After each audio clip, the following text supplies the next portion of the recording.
So Maude Farrugia lives in a little house atop a big hill, I'm told, in Melbourne's north, surrounded by 1/16 of an acre, and tries to make every bit of Patch's permaculture productive as possible.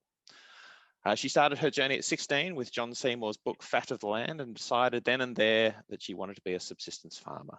Since then, she's been on a journey woofing on farms, starting community gardens, living in the country before finally finding her way back to the edible jungle of her house.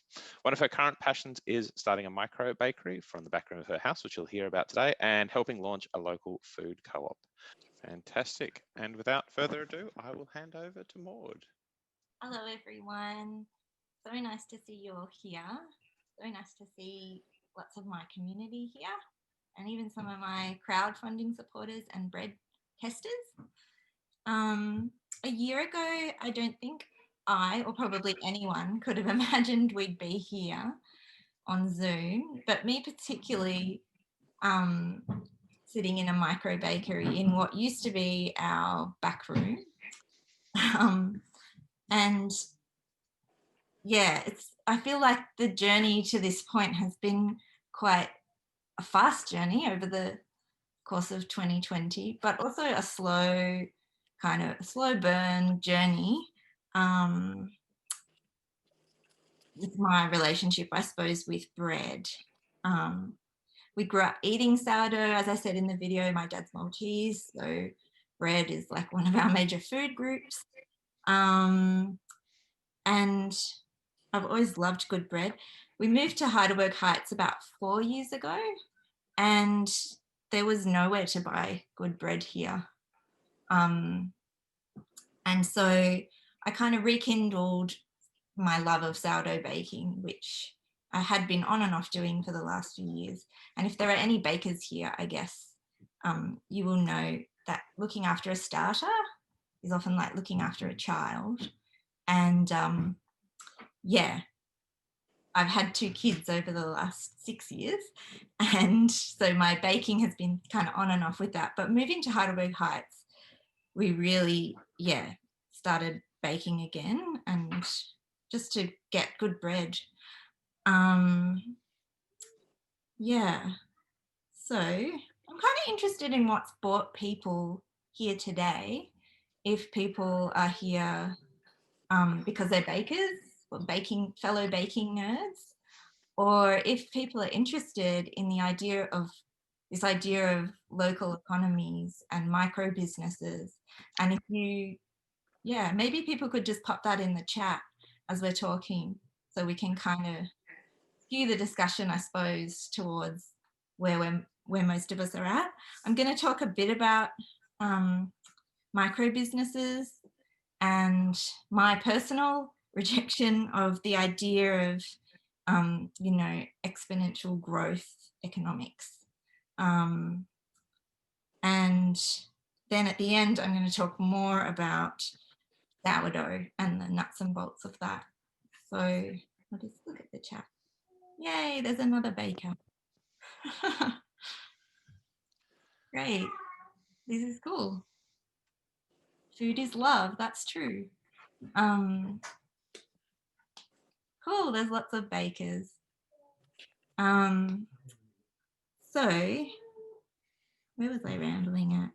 Yeah, so a year ago, I could not have imagined that we would be, hopefully a week away from launching this micro bakery from our spare room, which used to in fact be our toilet and laundry. So the room I'm sitting in is our micro bakery. I'll give you a little look around. We're still kind of in the renovation process, but it's tiny, this room. That's the back wall there. If I stretch out my arms, I can kind of touch either side of the walls going this way.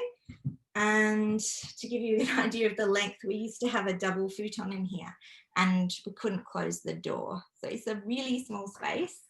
We've kind of tried to make it work. We've stacked, the fridge is up high, we've used all the vertical space. The food storage is actually recessed into the wall. So we've really, tried to maximize the space to make it work, that it can be a home bakery. So yeah, a year ago I was baking bread. I was getting quite into it. Someone gave me a bit of starter that was supposedly 150 years old, and it's a really gun starter. And I started to lift my baking game and kind of go down those wormholes that many of my fellow bakers, who I can see here in the chat, would possibly be familiar with. And then I started talking probably a little under a year ago. There's a couple of other bakers in the neighbourhood that people might know of, in Heidelberg Heights. And we started talking about this idea of having a share bakery. So I've got 2 kids. Ollie, one of the other bakers, has got 2 kids. And, you know, none of us really like the idea of running a full production 7 days a week bakery. But the idea of having a couple of days a week baking was quite appealing. So we started thinking about how we could do that. And we started actually looking in particular at renting a commercial cafe premises, which actually happens to be diagonally opposite my house. And then COVID happened the week, I think, one of the people was going to sign the lease for that, and she didn't, which was obviously a very good idea and really lucky. But it kind of put paid to that idea of a share bakery for the time being. And then Neil and I just kind of thought, maybe we could just do it at home. I think that at the time, the idea of having to walk even just over the road to me was still felt like a little bit of an imposition, a little bit of an effort. I couldn't go in and, you know, check my bread in my pajamas at 1 a.m. And I was at about the same time, I remember I watched a documentary about Maltese bread and Maltese bakers because I was trying to recreate a particular type of bread. And I noticed that all the traditional bakers in Malta actually live above their bakery, which makes a lot of sense in a tiny country, but also from a logistical point of view, you know, you're always close to where you're working. It's quite separate, but, you know, your work and your life are kind of intertwined in that way. And I really like the idea of that. The bakery across the road wasn't going to happen for the time being. And the work I was doing, so I was doing a bit of writing for Pit Permaculture magazine, which some of you might have seen, which has gone really well during the lockdown. But I've got another micro business that is retailing design products to shops. And that just totally crashed when COVID came. And I just made a snap decision and started a crowdfunding campaign to basically turn a little tiny spare room out the back into this micro bakery. And yeah, that's where I am today. So I hope that gives you a bit of an introduction beyond the little video that we put together about how I actually got to here. Yeah, and now I don't know if Penny's sent out this little sheet, but thank you, Belinda. I've just put together some ideas about business and micro businesses in particular, and yeah, kind of what they are and why you would start one. And my first kind of thought, when I hear the word business, I don't know if other people are the same, but I cringe when I hear the word business. I hate it. It's a loaded term, I suppose, politically in Australia, and probably everywhere in the world. But it's never, it makes me feel kind of icky. And I've always felt weird about it. But I've always had ideas for businesses, and I've kind of always wanted to employ myself. I've had this desire to start businesses, but I've never really felt that I'm a business person. But the word micro business does appeal to me. And yeah, I guess what is a micro business? And there's heaps of definitions relating to turnover, how many staff you employ, blah, blah, blah. But to me, it's one that just rejects the idea that I'm starting this enterprise through which I'm trying to make as much money as I can and grow and be as successful as I possibly can, using money as the metric of success. So for me, it's one that, you know, it's a modest endeavor. You know, it's considered in the impact it will have on me. Like, I want to enjoy what I'm doing. I want to enjoy and feel good about what I'm putting out into the world. Yeah, and to me, that's really what it is about, is creating an enjoyable, useful kind of livelihood for yourself. And the key is in the word micro. So small, really small. I've put some notes in about kind of crisis proofing businesses and yeah, sorry. I've just lost my train of thought. Yeah, and yeah, I'm hoping that we can do some breakout rooms and actually kind of break down, I suppose, what people's micro business ideas are. If you've come along with an idea, and that we can maybe like workshop them in little breakout groups and go through, you know, some basic business kind of stuff that most people would do before they start a business, but particularly in relation to micro businesses. I've got some notes in here about business planning, which probably people already know, but they're in there if you need them. So I won't go through them now. Yeah, but I think, yeah, I've worked a bit in marketing, which I feel quite cynical about. And one of the things I really like about the idea of micro businesses and businesses that are relevant to a specific community and embedded in a community are that they don't really rely on this idea of marketing, you know, Facebook ads and Instagram ads and having brand reps and all this kind of bollocks, which is really essential to most modern businesses, but is again kind of icky. I find kind of icky.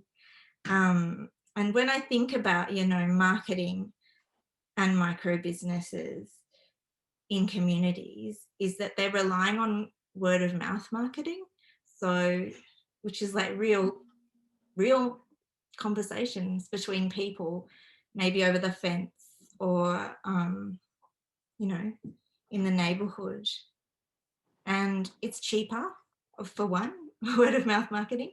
In marketing, people kind of call it priceless in the marketing world because you kind of can't really buy that kind of brand representation.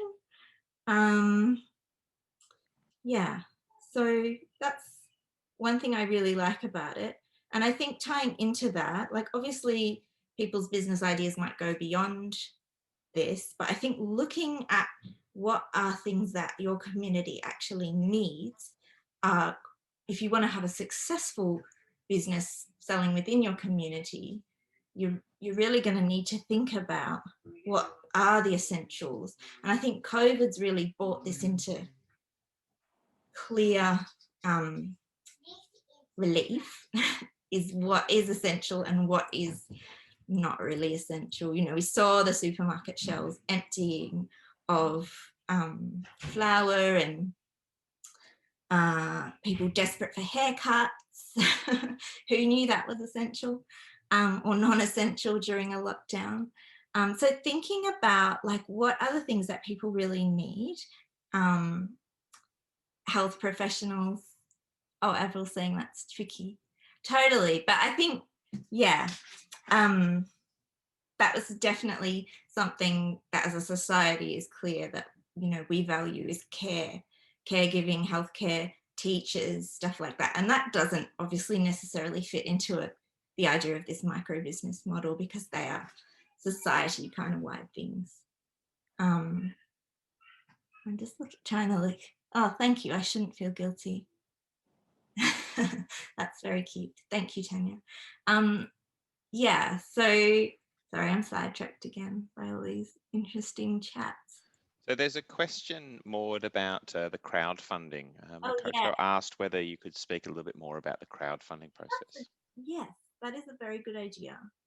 And I've got that kind of in the notes, not in great detail, because there's a lot of information out there on the web about crowdfunding and which is the best platform to use. And the crowdfunding sites themselves, generally, if you sign up, they will step by step take you through what you need to do to have a successful campaign. So I won't really go into that, apart from saying that I kind of underestimated what I would need for the bakery because I really wanted to achieve the goal, which is something maybe to think about if you're thinking about crowdfunding for a business idea, because it did mean that we didn't really have enough money. But it also meant that we, got a lot of momentum and got the thing up. And luckily, we were able to save up a bit of money to make it happen too. But something to think about. I also think with the crowdfunding, it's I thought of it really as a marketing exercise as well as like a way to get money. I thought of it as a way to connect with and invest people who live in my area with the business idea. So, and I think it really has. I got a lot of support from people, I've never actually met, which was lovely, and who live in my community. So kind of, yeah, great in that way. And yeah, I really would think about minimizing risk if you're planning to start a business, a micro business. Make it mini. Everything has to be mini, including the risk. Because borrowing money from a bank or spending all your savings on kit or equipment, that puts a lot of pressure on you, which kind of defeats the purpose, I think. So yeah, I think crowdfunding was really good. Yeah, and the idea of doing it at home. So commercial rents are very expensive, and when we've been going in and out of lockdown, we've also seen they're kind of useless. So thinking about setting up your business at home if you can, or using a local community house or a community space, or even trying to negotiate a peppercorn lease with a landlord or someone who's got a spare shed or something that you could run your business out of is one idea. Oh yeah, there's a question about permits. The wonderful world of permits. And this is something I'm kind of quite interested in because the council, and I'm talking about Banyule, but this is actually statewide. Banyule have been quite supportive. But yeah, there's statewide things in the planning scheme that are kind of annoying for people running businesses from home. So it's technically illegal to have people coming and collecting a product that you've sold online from a domestic premises, which is kind of annoying, especially since, if we're talking about micro businesses, there's not going to be masses of people flocking to your house to, well, maybe you hope there are, but, within a certain scale of business, I don't think it would impact on the character of a neighbourhood, which is what that law is trying to prevent. The permit requirements in Banyule are basically the same as if you had a cafe. So depending on the type of business, you need to meet the health standards, which are available on their website, which is a bit annoying, but it's not insurmountable. We've managed to do most of the work ourselves. We've had a plumber and a Sparky help us. with the technical bits that we had to. Basically, for the type of business I'm running, I need a double sink and a hand basin, which I'll show you. We kind of just put in. They're actually part of a bench that's freestanding. So we've also tried to make it that, you know, if we decide we want our spare room back, that we can kind of deconstruct this bakery fairly easily and still have, you know, useful things like a stainless steel bench that we could move somewhere else. So there's no planning permits needed unless you need like a building permit. I think if you're renting, there's another level. It's probably written into your lease that you can't carry on a commercial operation from your domestic rental without permission from the landlord or something. But I'm not an expert. That said, in other parts of the world, you know, the laws are different. And I'm particularly thinking about in California, in America, they basically have this state level legislation that they put through, and I think it's called the Cottage Industry Bill, where they've actually created laws to try and encourage people and make it a bit easier for people to sell food that they've cooked at home, or, you know, other products they've made at home or are selling from home. So yeah, one of the things I'm kind of interested in is, you know, researching maybe how we could lobby for or get that kind of legislation up, maybe at a local council level, I don't know, maybe a state level. Food hygiene, food handling, depends on the type of business you're running. So there's a free online thing that you can do called Do Food Safety or something. If you have a low risk food business, which a bakery is, then you don't need the higher level, which is a certificate, do food safely. Thank you, Natasha. But if you are handling something like raw meat, or, you know, I don't know, other dangerous substances, you need to have like someone who's at a level, you know, above that. But that's all state-based requirements. It's not, you know, down to your local council bylaws. That said, different councils, different councils have different interpretations of the food safety laws. So like Darebin is maybe a little easier, shall I say? Or yeah, they kind of allow you to get away with the domestic dishwasher and a double sink, and you can use one of the sinks as a hand basin, but I don't think that would probably fly in Banyule. So there's different kind of levels of interpretation of the Food Safety Act, whatever it's called. What's your next step? When will you open the bakery more? That's the question. That's a person who's hungry for some good bread. That's the question I keep getting asked all the time. We have put in our final form to the council, and this weekend we are painting and doing the final touches in the bakery, and we're hoping we'll get the inspection next week. And then I can confirm that won't fly in Banyule. Yeah. So if you look, I don't know if there's people from different council areas, but yeah. Yeah, some councils kind of interpret the rules a little differently and make it a little easier for you to use just the kitchen in your house. But yeah, Banyule, it was pretty clear from the way our kitchen here is set up, we couldn't have used that. That said, I love this space and I'm really glad we've set it up. It's an absolute pleasure to bake in. And yeah, it's kind of an investment in my craft, I suppose.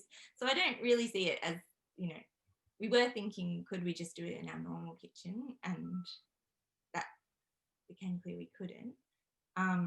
But yeah, I'm glad that we've kind of set it up like this, and I can see a lot of the things I initially thought, why do you need a hand basin if you've got a double sink? Now I can kind of see why.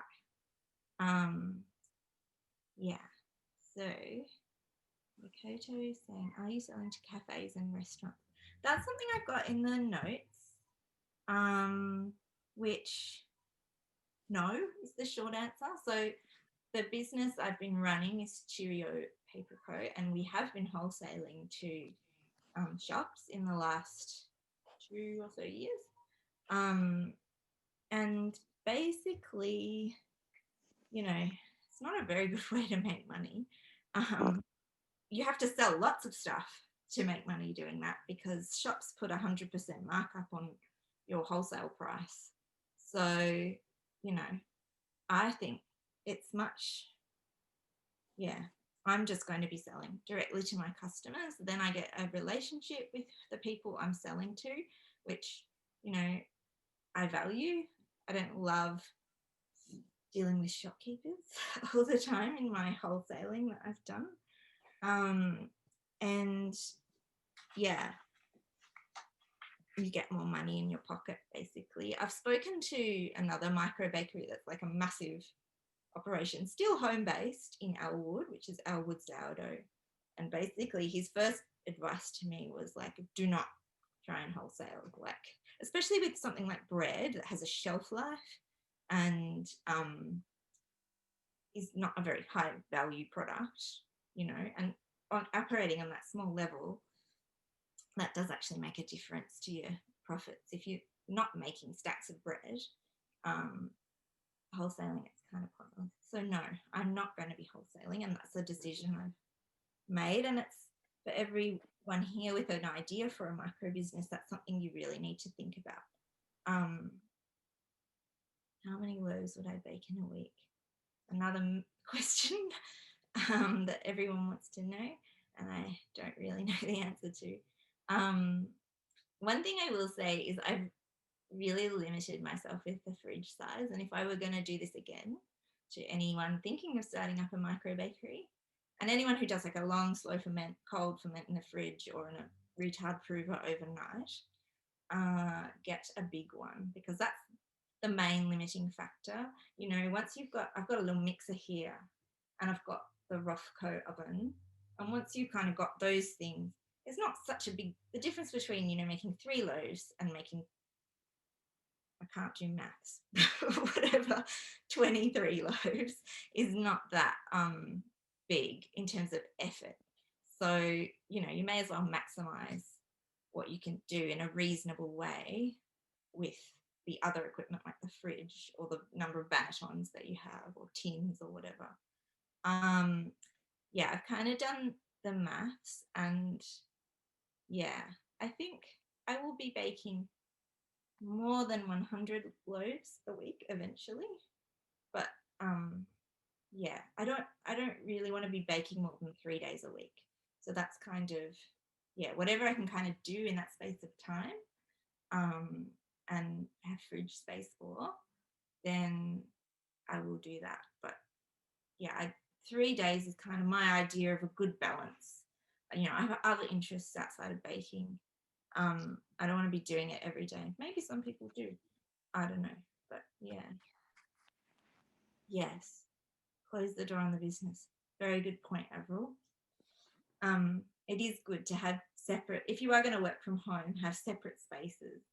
Theoretically, for the Cheerio business I've been running, I have a caravan that's a studio in the backyard that I don't use very often. I'm more often than not, you know, working on the couch, which I think people probably are quite familiar with after working from home, you know, during the lockdowns. It's not really a great way to look after yourself or do work in a kind of effective way, especially if you've got kids running around. So yeah, definitely having a separate space is really valuable, even if it costs money or, you know, effort for you to do. I'm happy to make this a bit more of a Q&A if people are interested in that too, because it sounds like there are quite a few bakers here, and I don't want to bore you for too long about the ins and outs of bread if you already know what you're doing to an extent. And I'm not an expert by any means. I'm definitely a sourdough nerd, but yeah, I'm not a bread scientist or I don't have any kind of scientific brain at all, but yeah, really interested in what sourdough bread is, or as it used to be known, bread. So that's one of the things I find interesting. I mean, I grew up eating sourdough bread. My dad has always baked his own bread and had until recently, I think he killed it, but a starter that was about the same age as me. So yeah, sourdough is just what bread used to be up until relatively recently, I suppose, in human history. So our good friend Louis Pasteur first began to identify different strains of yeast in the 1800s. And then through the 20th century, that was kind of developed to the point where, you know, in the 60s, I think, from my Googling, sliced bread, that kind of using industrial techniques that we know today really took over the mantle and the title of what bread is and what people now call normal bread. So it's a relatively recent invention, and it's due to these commercial yeasts and the predictability of the commercial yeasts and the way that the industrial baking machine can, you know, select certain characteristics to make baking easier in an industrial sense. So, you know, there are commercial yeasts that rise very quickly, which, you know, or rise under a range of different weather situations, you know, won't be so fussy about humidity, which some people's starters can be. Oh, hello, I have a visitor. And hello. We're talking about bread. Ooh. So yeah, I think though that kind of unpredictability of wild yeasts and that kind of mysticalness is something that draws a lot of us to sourdough and makes us go down these nerdy rabbit holes of trying to understand what the hell's going on. Because wild yeasts are unpredictable and they differ, and you know, with the baker's hands, with the specific country they're in. And there's a really interesting, I didn't put it in the list of resources and I should have, there's an interesting global sourdough project, which is like tracking the difference between, it's a citizen science kind of thing. Are you being cheeky? I want to get up. You want to get up? Okay, you come and be in the picture. This is my Zoom boy, Alfie. Hi, Alfie, welcome. Hi. And so, yeah, I think that's, yeah, the unpredictableness is part of the joy, I suppose, of sourdough baking. You know, and that love that many of us have for our starters. People give their starters names, you know, have them for decades, years. You know, there's some that are supposedly 150 years old. So yeah, there's some, I think that's part of why we really like it, but also the slow nature of sourdough is really what makes it better for you. So this long, slow ferment is quite different to a commercial yeast, which they're basically trying to get to rise as fast as they can, in that, and I am no way a science nerd, but my understanding is that there's this thing in grains called phytic acid, which is like anti-nutritional.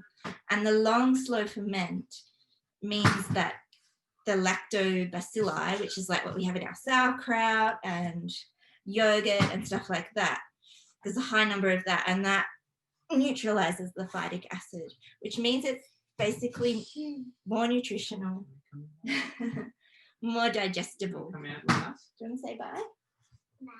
No. I think you'll have to go out with Dad now. Do you want to say bye? Bye. Bye.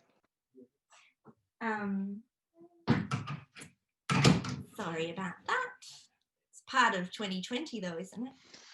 Wouldn't be it. Zoom without a child interrupting. So what was I talking about? Yeah. So that is my understanding of why, sourdough bread is so much better for you. It's better tolerated by people who have a sensitivity to gluten. And I'm definitely not an expert on gluten. In fact, there was a request for me to talk about gluten-free bread in this, and I was like, no, don't get me to talk about that. I love gluten. And I don't think it's maybe the enemy that we think it is. But yeah, I do wonder if the advent of industrial bread that's like far less nutritionally good and has far less nutrients available to you and is harder to digest, in conjunction with the rising gluten intolerance, I wonder if that's maybe not a coincidence. But yeah, that's my opinion. So yeah, do people have questions about sourdough? I printed out just a diagram about CO2. This is from another really good resource, especially if you are a nerd and a science nerd. It's Emily Bueller, Bread Science. It's a book that actually looks, she is a scientist. I've read an excerpt from it. Most of it didn't make much sense to me, but it is like a kind of understandable scientific thing about sourdough bread, or bread science in general, but she's a sourdough baker. So yeah, do people have questions? I'd certainly love to hear the process that you go through to actually make your sourdough bread. Yeah. So I think there are a lot of bakers, but I will admit that I'm not one of them. And I think maybe people might be some of us who are sitting in the backgrounds going, don't out ourselves, don't out ourselves. Okay. Yeah, but I'm sure you love to eat carbs. Oh, cool, thanks, Paul.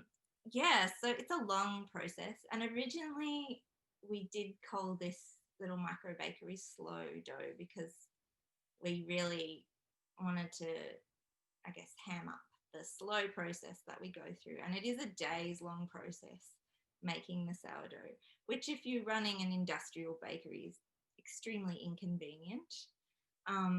And one of the things I like to talk about and think about is this idea of inconvenience foods.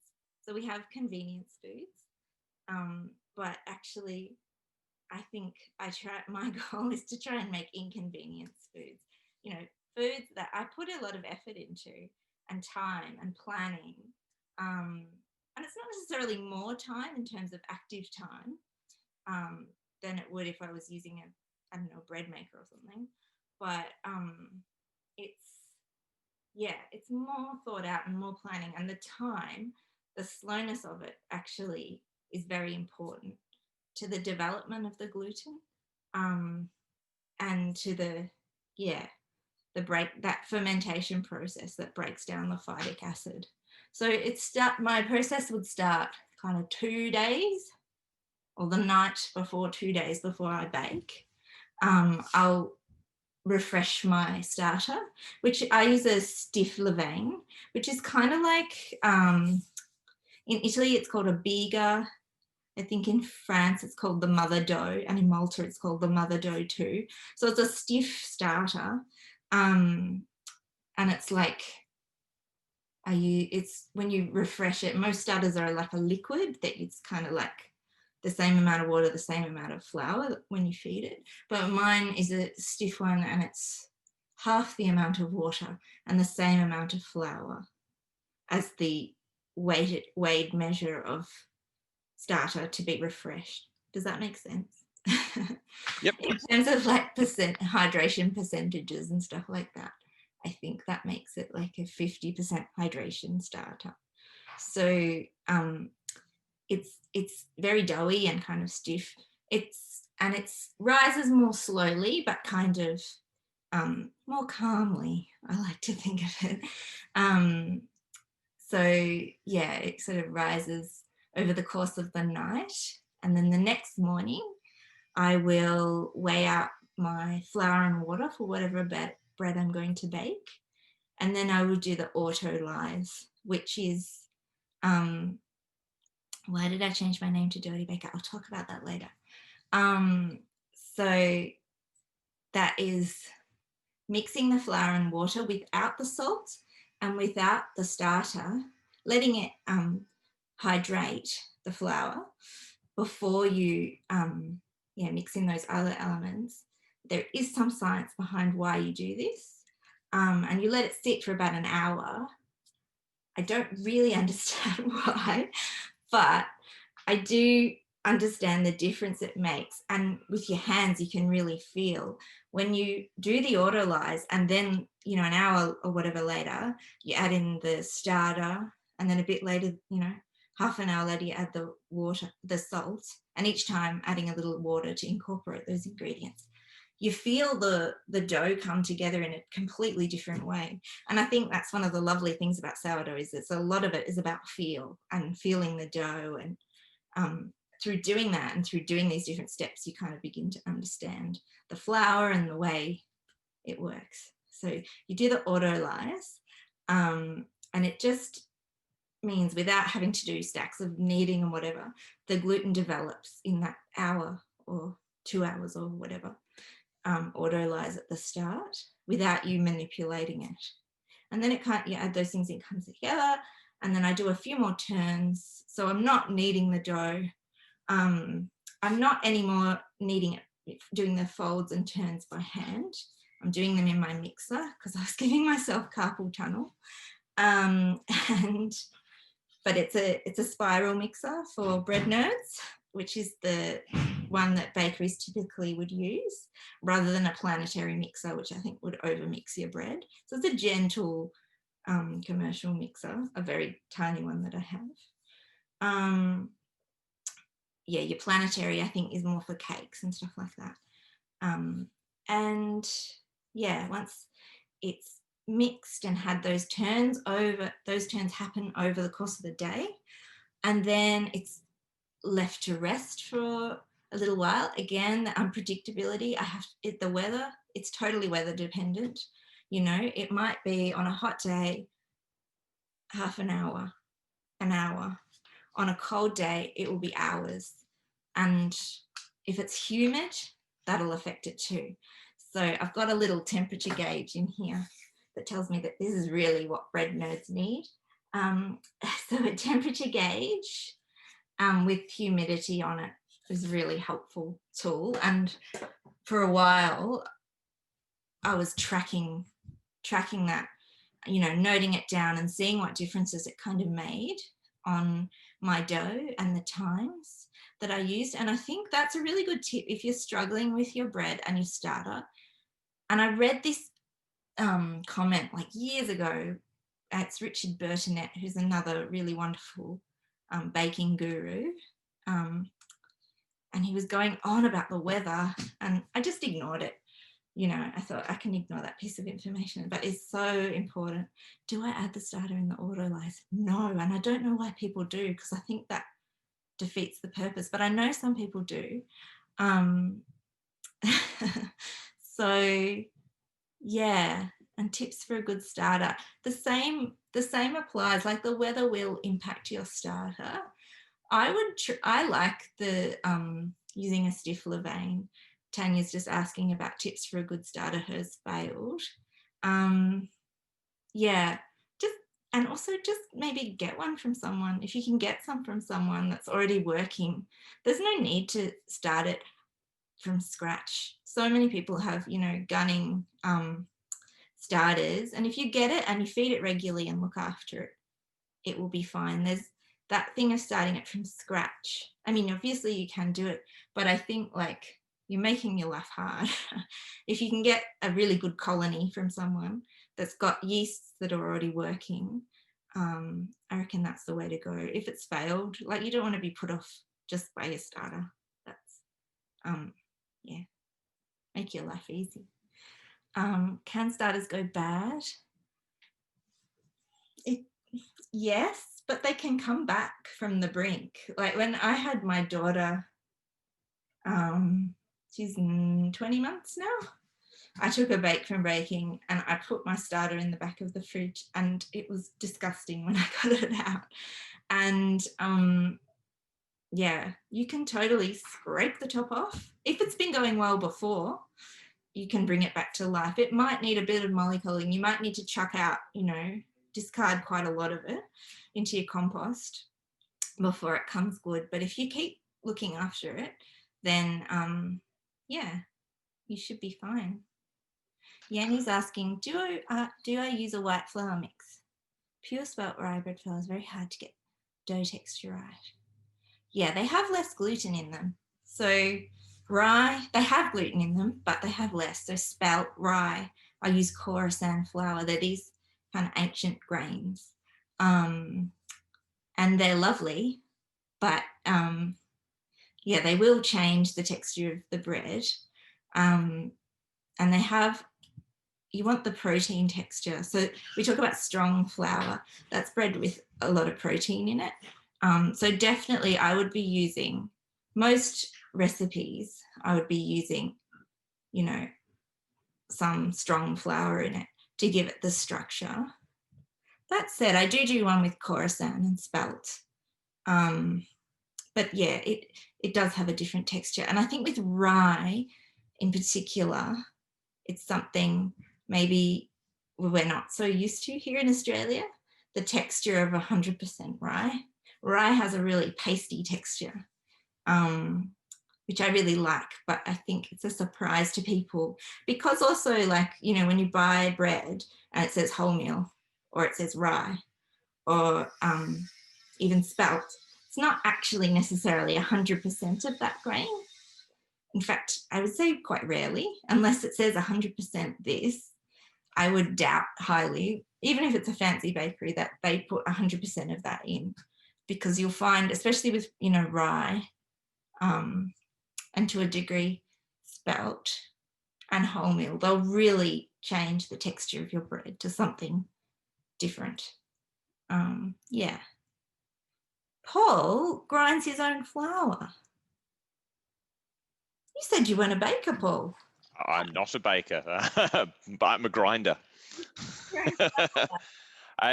My wife is Eastern European, and it was a thing in her background to have a stone grinder.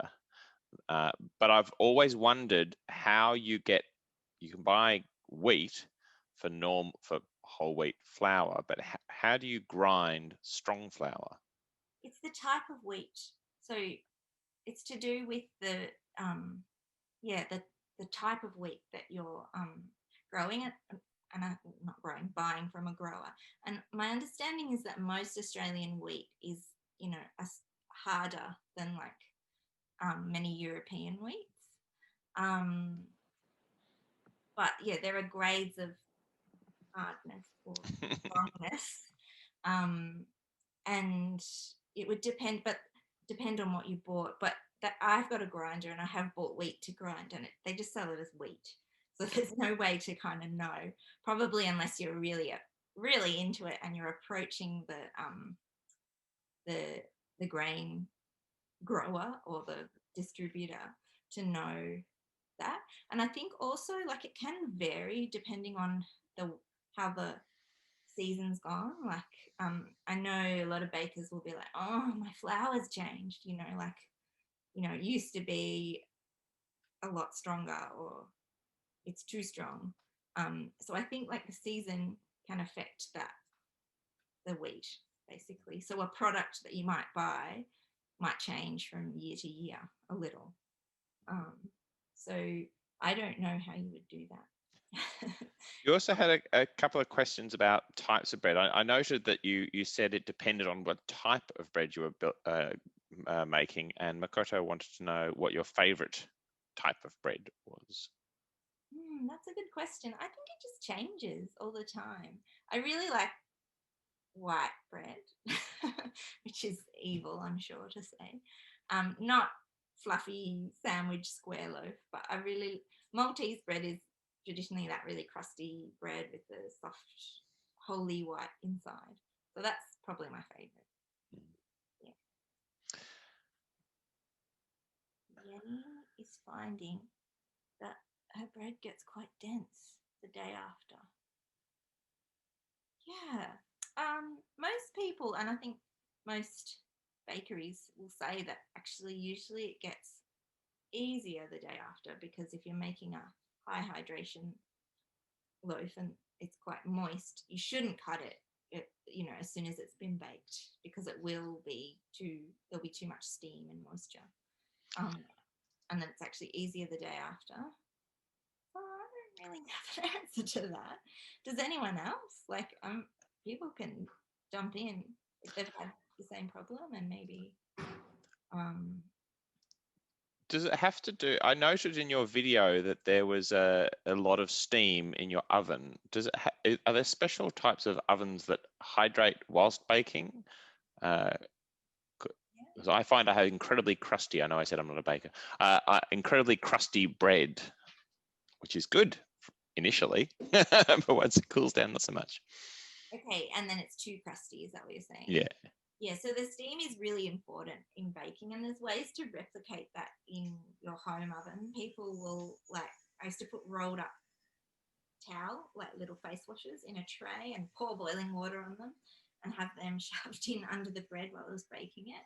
So the steam's really important in that initial stage when you first put the bread in, to help it rise, but also keep the crust moist so that it's not drying out. So maybe Yenny, you should try steaming. I don't know if you do, but try steaming your bread when you bake it. And there's other ways that people do it. They'll chuck ice into a tray. Trina mentioned it could be the starter temperature. Okay. Yeah, I'm talking probably more about going beyond just spraying, but actually putting a volume of steam into the oven when you're baking and not opening it. And then you do the steam release, which is kind of maybe 20 minutes into the bake, and let all the steam out of the oven, and then you harden up your crust. Yeah, that's maybe an idea. How much electricity does a bread oven need?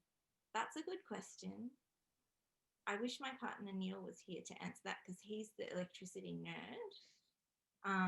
We have solar panels, and I think he said basically you'd have to be using nothing else in the house when the oven's on for it to cover the energy that it uses. So quite a lot.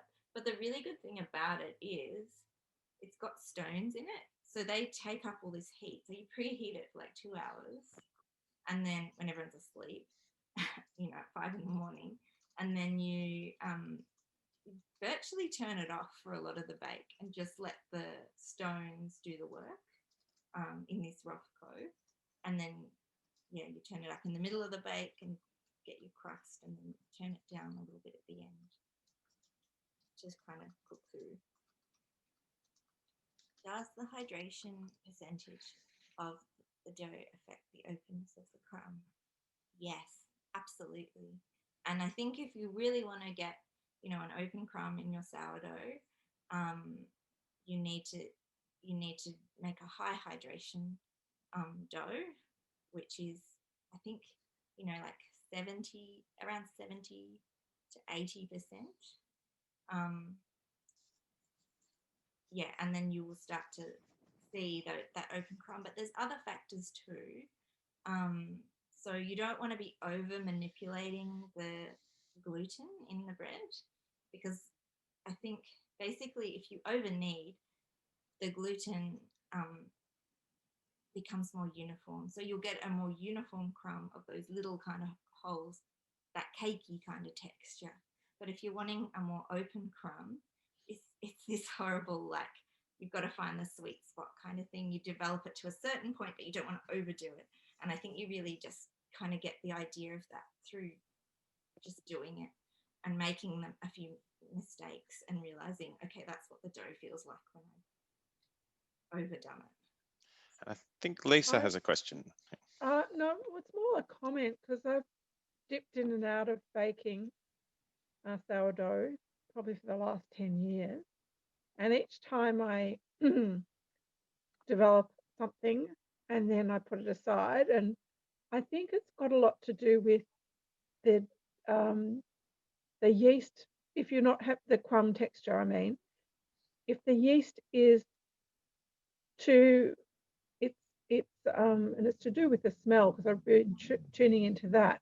If you've let the yeast go too long and it's used up, it's converted too much of the gluten into whatever the byproduct is, you will not get that rise. Like if the yeast is exhausted, and it's really hard for casual bakers, I think, to judge that. But I've got a lot more tuned into it over the years, so I'm developing a better feel for it. But it's like all those things, you move the temperature or the water content or something or the time, and then it blows it out the, so it's getting the sweet spot, as Maude said, of all those combination of factors together. Yeah. The art of bread making. Well, I think it's so, that's why it is so engrossing, but also kind of can be so off-putting sometimes, because there is that sweet spot you have to find. And I think you just have to bake. You just have to persist and kind of get a lot of that understanding, because it will vary from starter to starter. As I said, mine's a more like a mother dough kind of situation. And I worked out with that. And I also don't use a massive percentage of yeast in my recipe. So when I'm making the bread, I'm developing the starter. And I also have kind of worked out, if it's a bit exhausted, I can actually just do a longer rise and I'll get the same effect, because I'm kind of developing it through that, if you're only using a small percentage. And I think that's another issue people can sometimes have, is they use too much starter in their bread, and then it's all hinging on that being at exactly the right stage in its development. Yeah. Fantastic. Are there any other questions that people have? Despite Maude saying she wasn't a bread scientist, you've certainly given a whole heap of the science of bread making. So I love to read about it. I did a fine arts degree, so it doesn't quite compute, but I like the idea of it. Rest the dough overnight before you bake in the morning. So time frame to take the dough out before baking from the fridge. That kind of depends. I do the same. So I fridge my bread overnight. The temperature I set the fridge at depends on the weather too. So if it's hot, I've been like going down as low as I can to like 1 degree and just keeping it really cold. Because as you know, fridge temperatures do fluctuate from what they say. So yeah, I do that. And I do just take it straight out of the fridge usually before baking, but I will leave it in longer if I check it and I'm like, oh, it's not risen enough. Or I might turn the temperature of the fridge up. And I do that because slashing bread that's just come out of the fridge is much cleaner when the dough is cold. And also, like, it takes the pressure off a bit, I think, when you're trying to get it into the oven. It's sort of, when it's cold, it doesn't collapse as soon as you tip it out of your Banneton or whatever mold you're using, if that's what you're doing. So that's one thing I like about that. But occasionally, if it's a tin loaf, I'll get it out. If it hasn't risen enough, I'll get it out and take it out of the fridge. But that's just my flow, I guess. It probably depends a bit on your recipe and what sort of bread you're baking. Yeah. Conscious of the time, but there's also a question about when's best time to add seeds, like chia seeds or salt. Oh, yeah, that's a good question. Depends on the recipe you're using. And it depends where you want them. Like, I have a seedy bread that there are seeds in the mix, but I roll it in seeds. So that's at the end if you want a seedy crust. Yeah, I'm starting to think that earlier is better, like in one of the earlier, maybe your first or second turn, if you're doing an autolyse, is a good idea in terms of getting good distribution of the seeds or whatever additive you're using. Because I have been adding them later, and I'm doing massive batches though, so I don't know if it's to do with that, but I have been having issues with them not distributing evenly through the mix. So I reckon earlier is better. Yeah. Fantastic. You can still keep adding your questions to the mix. so to speak. But we do want to just have a little bit of a moment to check in as we head towards the end of this session on, I guess a couple of things.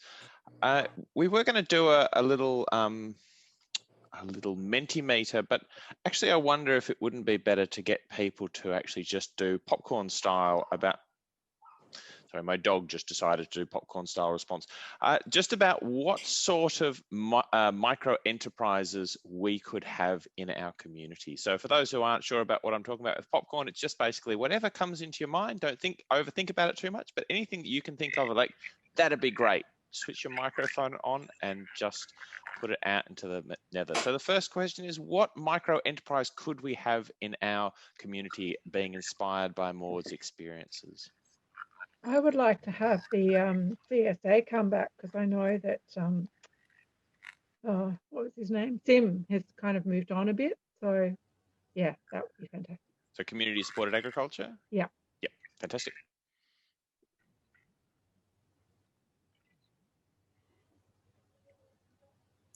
I would really like a cafe, transition cafe. Fantastic. Transition cafe, yes. Trading produce. So for example, you know, during lockdown, our streets been, you know, putting up signs, like I've always got tons of lemons and things like that I'm always happy to trade or put out for people to take. For like a local barter system and Yeah. trade. Yes. Fantastic. I want Yenny's mushroom and Yenny's dumplings. You want Yenny's dumplings. Yenny's mushroom shop / dumpling store. Fantastic. If I get more helper mod. My daughter is lost interest in folding dumplings with me. Save Oh, later. no. Yeah. Moves in waves. What about other things that are not that we should be talking about, things that are not bread related, but are there any non-bread related things, services or support or goods? I put down seedlings because I found that this year growing seedlings from seed is it's quite hard because I don't have a greenhouse and I don't have a seed mat. And certain seedlings like capsicums and eggplants have been quite difficult to get started. So yeah, I mean, and you end up going to Boolean or Bunnings to get, you know, those type of seeds. Yep, that gets super expensive.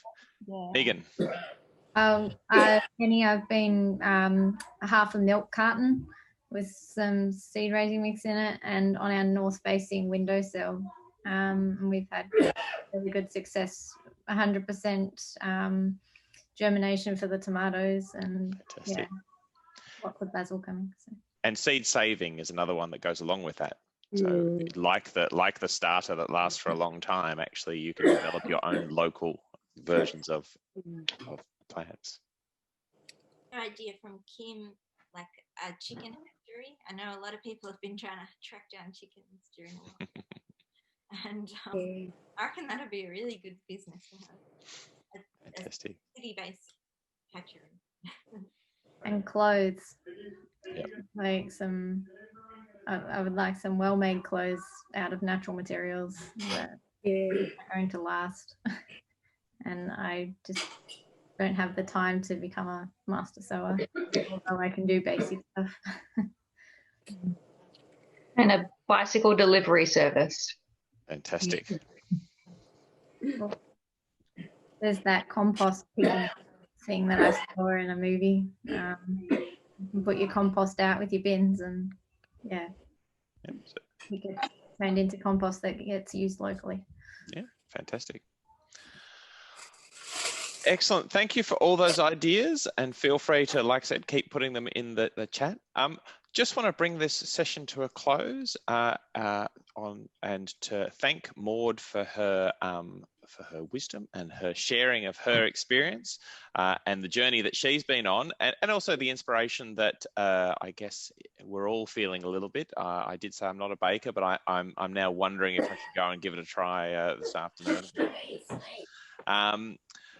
A special mention to Belinda. It's been a joy watching your little one. It's just been like my and I just want to finish off. I guess kind of the way that we started. We're just going to go around and again, sort of just popcorn style, just one word that would summarize something that stood out for you, or a communication that you would like to share to the group or to Maude or to Transition Banyule Network from this session. So no order, no thing, just a word to summarize the session for the last week. I would say passion, because I think that I love Maude's passion for what she's doing. Fantastic. Passion. Inspired. Really inspired to keep going. Great. I can't wait to be in a face-to-face workshop, and so I can actually smell and taste Maude's bread and learn how to make it. Fantastic. Belinda? Oh, I'm feeling energized. Energized. Thank you. Fantastic. Robin? Generosity. Generosity, yeah. Thank you. Anne-Marie, you look like you're on the cusp of a word. Well, I did really enjoy the talk, although I was late coming in. It's very inspiring. Fantastic. Any others? Connected. Connected. Yeah. Lisa, did you have one? I was about to say the same thing, so connected. Look at that. Yeah. How connected we are when two thoughts in two different places for two peoples happen at the same time. I'm celebrating. Excellent. Excellent. Community. Community, fantastic. And I'm going to go with inspiring as well. Hopeful, Louise says. So we are a little bit late actually, but thank you again to Maude for her time. Thank you to the Transition Banyule Network for setting this up, and to all of you for prioritising this time to come together in community to talk about localisation, and I think really to further that little narrative, those little glimpses we get of what a eco-regenerative and socially just future and localised future might actually look like. So thank you for your time. Go well, have a great day, look after yourself, and I suspect enjoy baking the bread that a lot of us are just about to go and play with.